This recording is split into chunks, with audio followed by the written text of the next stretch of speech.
have a fruitful life. Annie, you're not going to school like this now. I think we are 5 years away from never leaving our homes again. I get it. No. What's happening? What's the matter with you all? Press the power supply button of the CPU box and switch on the monitor. Wait for the machine to completely load the operating system. Simple conditioning.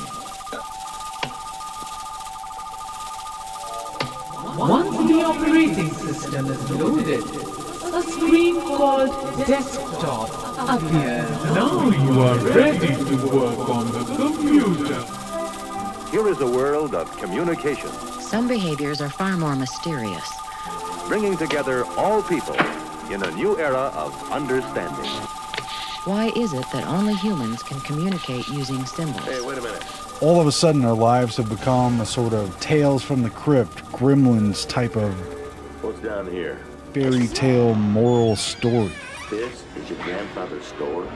where a chance encounter that brings the protagonist to an ancient shop of secrets full of eccentric treasures What is that? Mogwai. becomes entangled in a devil's bargain, a genie dilemma, a monkey's paw, Chinese finger trap, careful what you wish for type of situation. Unless and until we have a vaccine, then I suspect that we're going to have to live with some degree of constraint because of the nature of the... Take it. This part isn't about the virus at all. It's about following orders.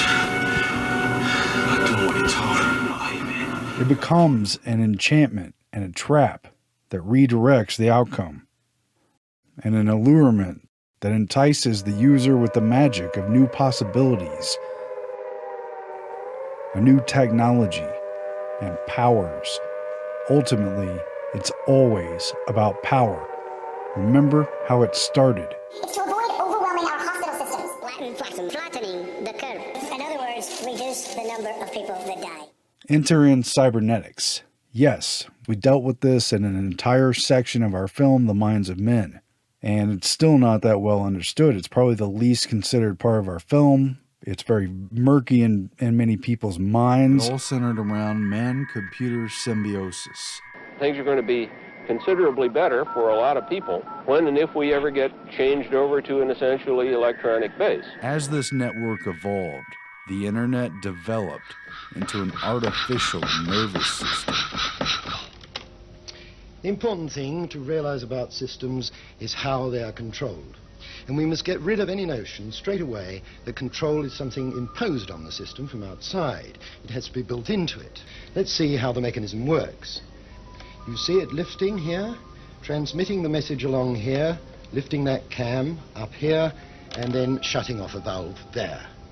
That is built into the system. It's called feedback, and feedback is ubiquitous in control systems. It was hard for me to wrap my head around.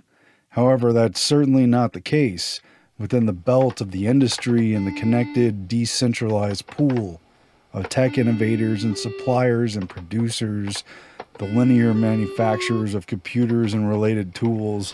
One can imagine the neuron being a thresholding unit or processing unit that accepts signals from surrounding neurons. These incoming signals that are weighted according to the connection that they're coming in on, it in turn will now output a signal to other neurons down the line, so to speak.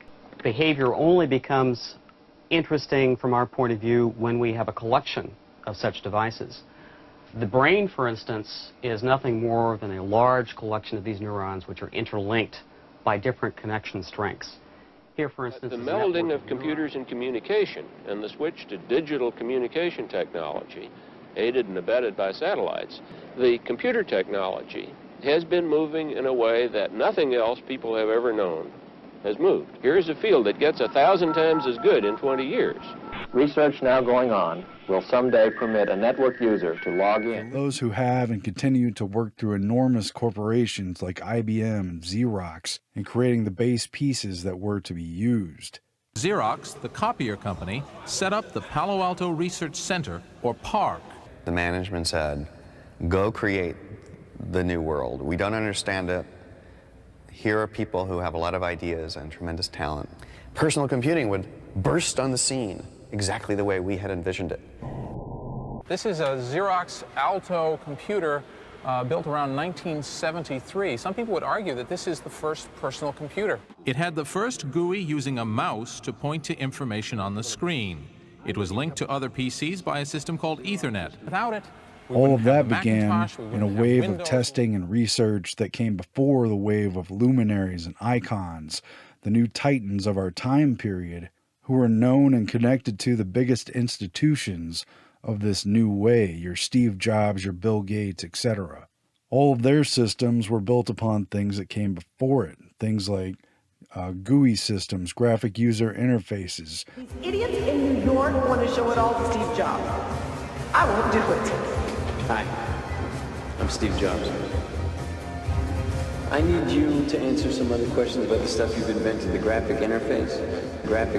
Developed by Xerox and DARPA, the Defense Advanced Research Agency, on the one hand, to serve the pathway that later came to be under Apple personal computers, for instance. And they showed me really three things. I was so blinded by the first thing they showed me, which was the graphical user interface. Within, 10 minutes, it was obvious to me that all computers would work like this. This graphic interface stuff was like a miracle back then, and we got it. Steve got it from Xerox, who just turned it all over for us to fool with. Like rich people giving junky old stuff to the Salvation Army. And closely related, IBM's development of the program personal computer, its software and related devices. Windows software wasn't invented by Microsoft as much as it was tweaked by it, and their business plan was largely a spin-off of functions that IBM envisioned but wasn't allowed to do under antitrust lawsuits and other regulations that prevented them from being a total monopoly. It was a Seattle programmer and software developer who wrote and created the backbone of what became Windows, and it was Gates and his cohorts at Microsoft who bought it off of this software developer for a now stinging sum of maybe $50,000, I forget exactly what it was, a pittance compared to the massive fortune that's come from it. I mean, give me a break.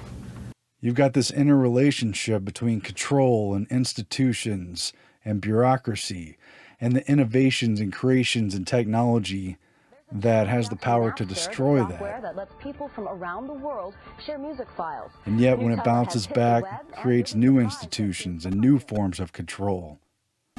It's like a ping pong game, very much an Atari Pong system. Back and forth between white hat, freeware, giveaway innovators who joyously upend the playing field and massively, almost instantly distribute benefits to people, free software, access to media and information they never dreamed of. And it's even better when the white hat is gray and it's a Robin Hood hacker, a V for Vendetta, an anonymous leaker, a Napster of free music, for instance, however shady. All of this is interrelated. One side is controlling with licenses and strictures. Another side deals with perception, mediation, the direction of images in the sense of representation, symbolism, the misconstruction of perception, even to the point of idol worship. What are we? What are we pursuing? What are we doing? And yet another side deals with the deconstruction and reintegration, modified by the cybernetic process of input and output, of problem, reaction, and its solution. The negative feedback from the flywheel to the slide valve letting in the steam. This kept the machine oscillating and turning. Recorded the total spectrum of human experience. Interleaked with a computer. Tapestry woven from the memories of past sensations. Such a device may also use data from previous experience to predict the future. Ever growing and unique in each of us. The existing natural reflexes are essentially part of the same mechanism that can inform all purposeful activity in automata. An Ouroboros of death and rebirth, of destruction and reconstruction, a repeating phase of life as old as nature and the seasons. Some behaviors are far more mysterious. Why is it that only humans can communicate using symbols?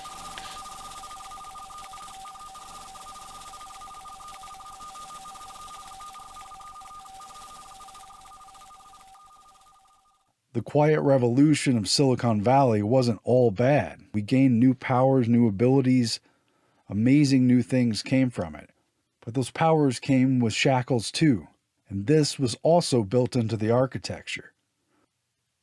It is and was classic alchemy, the formula, solve et coagula, solution through dissolution, where component elements are synthesized into a new form through a process of breakdown, of dissolving, and building back up again, coagulation.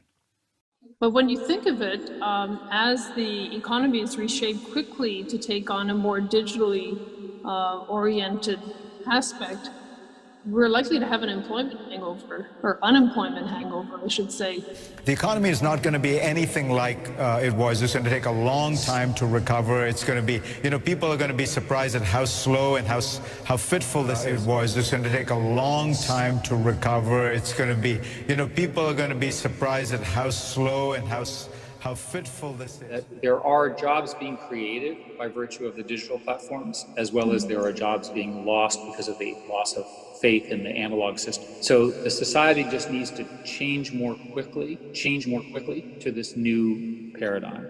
And that's the lesson that we're all learning, right? Work from home, telemedicine, teleeducation. It's all about technology and a better use of technology. And really incorporating the lessons into that. And probably the best mind in this country, if not on the globe, to do this is, I believe, a true visionary, especially in the field of technology, and that's Eric Schmidt. And we've asked him to come work with us to bring that kind of visionary aspect to government and society.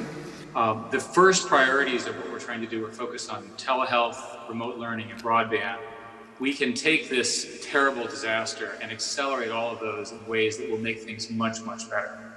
So in a way, you're making an argument for our technology companies to become even more involved, and even that they will become even more needed going forward if we're going to move towards much more information technology, information sharing, and so on. That goes against the mood that seemed to prevail before the crisis, where there was finger pointing about concentration in the IT sector. You never want a serious crisis to go to waste. And what I mean by that, it's an opportunity to do things that you think you could not do before. For the person to help us do that, we are all ready, we're all in, and we realize that change is not only imminent, but it can actually be a friend if done the right way. The role here for technology in Silicon Valley has been for decades one of disruption, one of the key bywords of their entire industry. Technology where something interesting is about to happen. Another transition in the way people will use information and use computers. What we're really doing is building an augmented version of humanity. New innovators, tech conferences, all centered around the idea of disruption. A word that means by its definition to break apart, to rupture, to throw into disorder, the interruption of the normal course or unity of things. Well, I have spent my whole life, as you have, being a globalist, believing that free trade and open borders and open economics and so forth leads to peace. And we have much, much proof that globalization has benefited many, many billions of humans in terms of standard of living and so forth. We also see the consequence of globalization in the form of the pandemic. The response is national. And if you look, at the end of the day, when people got afraid, they went to a national solution, not a global solution. How do you develop a real-time digital infrastructure at a national level? We're going to have to reimagine how the workplace works. We're going to have to figure out how to get people into buildings that they're fearful of. My guess is we'll have more demand for office space, not less, because people will want social distancing. We're going to have to think about hub and spoke systems where local people don't travel so far. The systemic beginning to end military-industrial complex participation through DARPA and the shadowy institutions of government and industry cast a dark reflection over the upending of traditional life that we've seen in the digital age. This stage of undermining and destroying the thoroughly corrupt institutions that govern life and reconstituting those functions with systems, artificial intelligence, algorithms, and data tracking. all the benefits and the pitfalls of technology. You can't participate in this new economy without access to the internet. It's how you're going to learn, it's how you're going to deliver services, it's how you're going to market. By the way, it's how you're going to sell. Another area is education. We went to remote learning overnight. That's what happens when you close the schools. Okay, all the students go home, we're going to go to remote learning. Well, what is remote learning? And we weren't really ready for it. We had all talked about it, thought about it, there was some, but we were not really prepared to do it.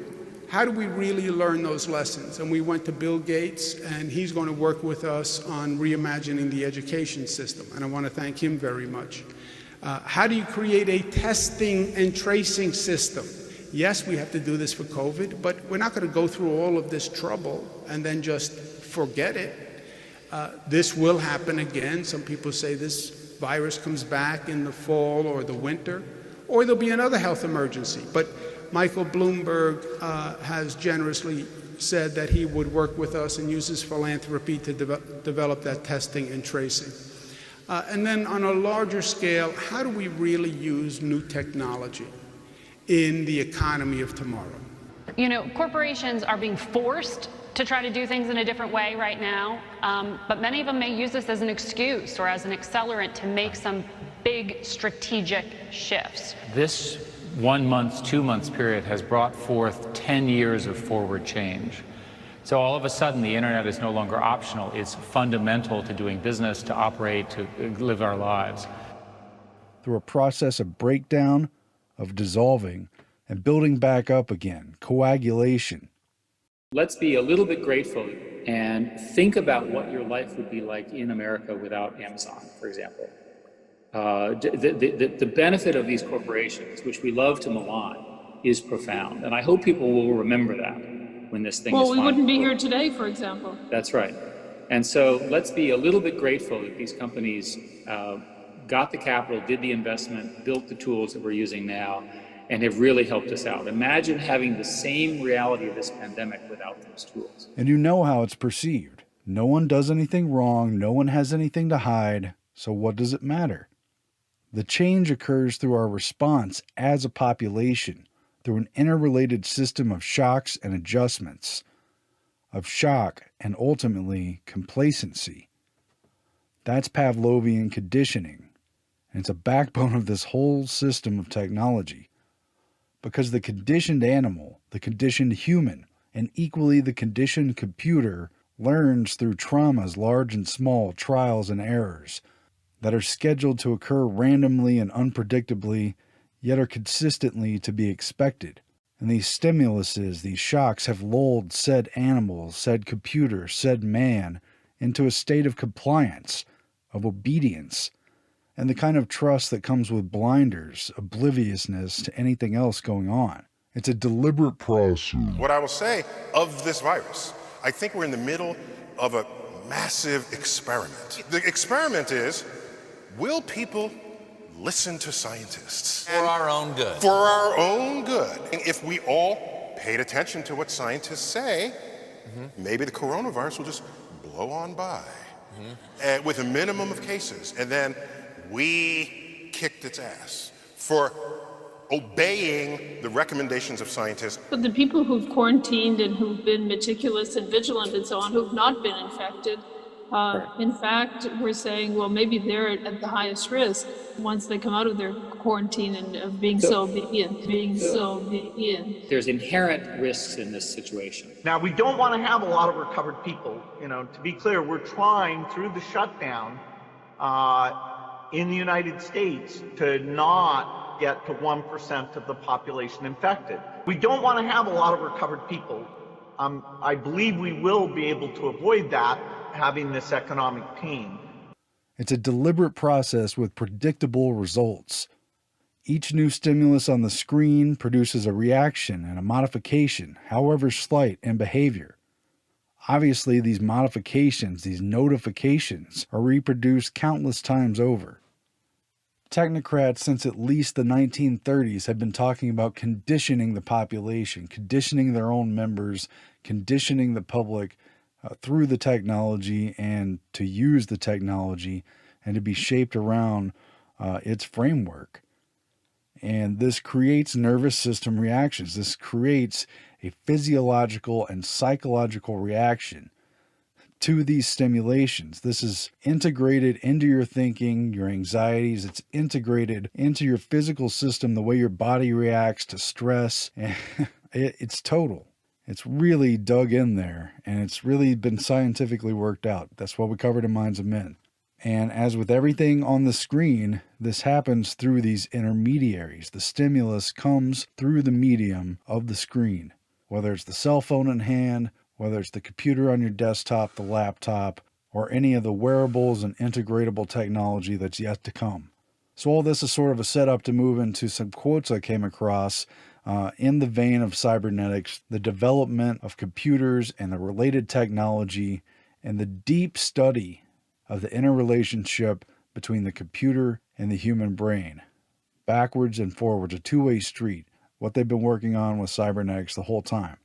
So the University of Virginia put together a timeline, and they point out basic facts. You probably know this. In 1969, the first node of ARPANET is installed at UCLA, and it branches out to several other key universities. It's an early forerunner of things, but it becomes the backbone of the internet. The next year, 1970, the Mansfield Act prohibits DARPA funding of projects without direct military applications. Does technology connecting people? Does something having to do with society and populations and academia, peer-to-peer research, communications? Does this involve a military application? I guess that depends on how you look at the situation and probably who you ask. 2 years before all this, Doug Engelbart introduces computer researchers at a conference near San Francisco to the graphical user interface, a computer screen with windows, and to the mouse, transforming the quote computer display into the surface of contact, the interface between human and machine. At the same time, Engelbart's Augmentation Laboratory, which was ARPA funded, began to use the computer as a means of human-to-human interaction with primitive electronic mail, collective journals, and group interaction. 2 years before all this came the first annual symposium of the American Society for Cybernetics, and it involved pretty much all the still living cyberneticians that we covered in the Minds of Men, the people who are connected to the Macy's conferences. And this was in 1968, the year before ARPANET. These 1968 proceedings for the American Society for Cybernetics were published under the title Purposive Systems, edited by Heinz Forrester, who we covered in the film. This cybernetics meeting came just a blink of the eye before the launch of the first node of ARPANET, the Department of Defense project incubated by universities across the nation that would become the backbone of our modern internet, created by the military, created by a military research project. It wasn't similar, it was the same. Research now going on will someday permit a network user to log in. It looked like Let's take a map. Any map. So we have the human operators surrounded on both sides by very precisely known mechanisms. And the question comes up, what kind of a machine have we placed in the middle? What kind of a machine is man? The meeting was the major culmination of a generation of cyberneticians who had gathered in private under the Macy's conferences and other spin-off groups since 1942. Margaret Mead, the famed anthropologist and Department of Defense researcher who was at the core of these Macy's cybernetic meetings, lamented over the developments that had come to a head in 1968. A new generation, a new paradigm of culture, and a new group of younger cyberneticians taking over for the old guard. And she's quoted in the Purposeful Systems books, which reads, Mead from Symposium Proceedings.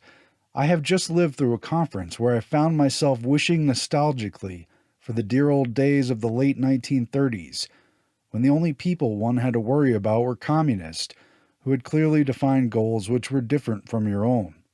But in this recent conference, there were groups of young people whose only goals was to disrupt, who called meetings and then discussed in public such questions as whether they should stay in the conference and subvert it or walk out and get more publicity. When one asked what their aim was, they had no answer, only a loose rationale of the desirability of disrupting all the establishments, even the ones they had themselves created.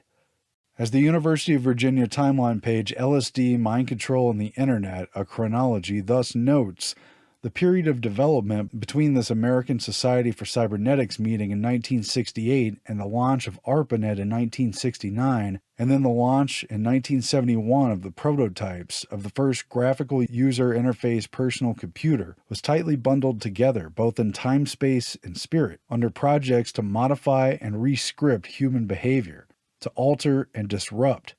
A project that started under military design, but which always had implications for general society and indeed the entirety of humanity. Of all the tools in their kit, it is the conditioning process, input, output, the stimulus and response, which gives the most wiggle room, the greatest potential for change, for quote-unquote improvements and quote-unquote advancements in the human system, whether they in fact benefit the populations of humanity themselves or just the prerogatives and directives of those at the steering wheel, of those at the helm.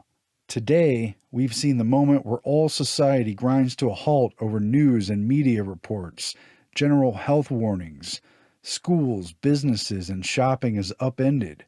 Brick-and-mortar establishments of everything but groceries is suspended. People are out of jobs and money and everything but possibilities, and only online commerce can take place. Delivery systems are overwhelmed, education, training, and meetings are all forced to take place across video conferencing platforms and computer screen instruction. Digital currencies are being introduced, and there's a new dependence on the logistics of this system in a way that history has never before encountered. Disrupt. Disrupt is the operative word of Silicon Valley. Its affiliated hackers and venture capitalists, pirates, and everyone else connected to it. It's a controlled revolution designed to be an evolution towards their ends. And again, this is part of an alchemical formula that's often repeated. And each turn, each cycle, each chemical process becomes only part of the chain of the greater chemical process for change. Certain powerful planners and shapers have long called for speeding up the slow, random process of evolution under the deliberate directives of a human system. This 1 month, 2 months period has brought forth 10 years of forward change. So all of a sudden, the internet is no longer optional. It's fundamental to doing business, to operate, to live our lives. It was a computerized paradise where nothing could go wrong. But something did. We have replaced every circuit. Its technology has been perfected, and an incredible new world has been created. You can experience anything you can imagine, and a few things you can't. My knight to your pawn.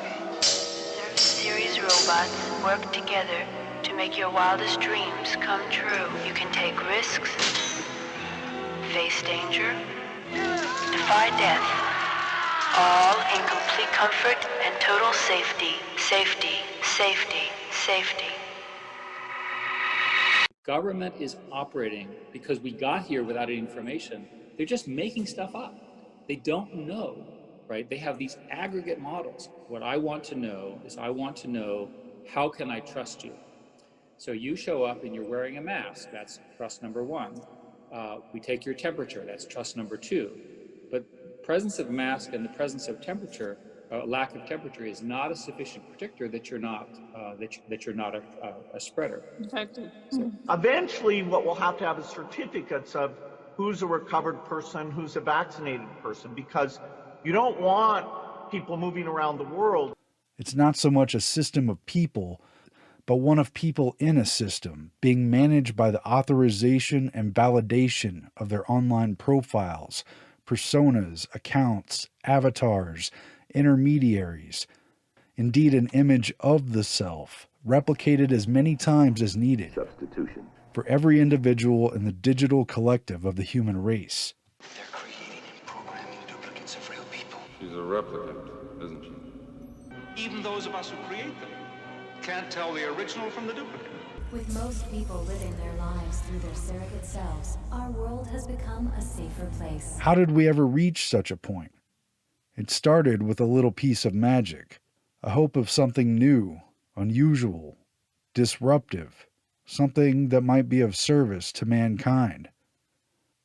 Let us hope and pray that it serves us well, because stories throughout the history of our peoples have ended with riddled disappointment and close encounters with disaster, unchecked powers and hidden intentions, twisting and gaming the initial innocent contact by a trickster, by a gotcha game, which inevitably becomes a very dangerous episode of playing with fire. Don't stand there like fatted cattle. Will you answer me? This part isn't about the virus at all. It's about following orders.